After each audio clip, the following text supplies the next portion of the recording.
Now let's follow the important detail of the fact sheet in episode 2, and episode 3 will come up next. Even before that, the U.S. failure to fully and precisely implement its commitments prevented the Islamic Republic of Iran from fully benefiting from the lifting of sanctions as envisioned in the JCPOA. Despite this fact, Iran, in line with its long-standing commitment to diplomacy, continued to fully implement its commitments for a full year after the U.S. withdrawal from the JCPOA. Ultimately, Iran, according to its rights under the JCPOA, took a series of remedial measures in the nuclear field and ceased to perform the measures outlined in the agreement in an effort to revive diplomacy.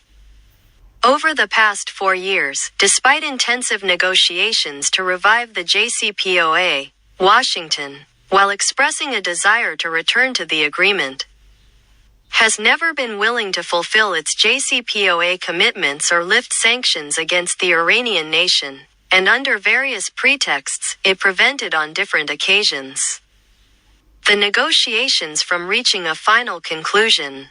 In fact, the experience of the JCPOA can be described as a perfect reflection of the U.S. dual approach toward Iran.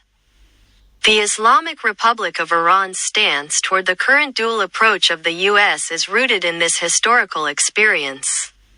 The historical record of U.S. actions toward Iran. The history of U.S. government behavior toward the great nation and government of Iran is filled with distrust stemming from a continued approach of arrogance, threats, intimidation, repeated interference in internal affairs, encroachment on national resources and wealth under various pretexts, depriving the Iranian nation of normal trade opportunities through sanctions, imposing war, resorting to various forms of terrorism, especially economic terrorism, adventurous actions, and many other inhumane and oppressive measures. These actions are incompatible with any human standards and international laws and regulations. The U.S. orchestration of a coup against Iran's legitimate government on the 19th of August 1953. The freezing of all Iranian assets in the early days of the Islamic Revolution, intelligence, security, and logistical support for Saddam's Ba'ath regime during the 8-year imposed war. Attacks on oil platforms, targeting the Iranian passenger plane, removing the Mecca terrorist cult from the list of terrorist organizations. Intimidating and threatening Iranians through detention and extradition to the U.S., withdrawal from the nuclear agreement.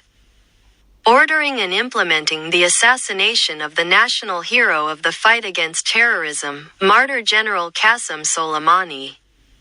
Imposing extraterritorial sanctions and extensively targeting Iranian citizens through these sanctions.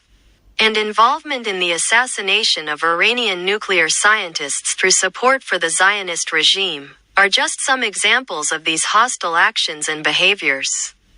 As history attests, the current state of U.S.-Iran relations is the result of a series of hostile actions that Washington has pursued against the Iranian nation for nearly a century.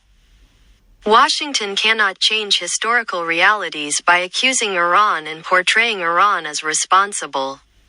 The U.S. record in supporting terrorism and instability in the region,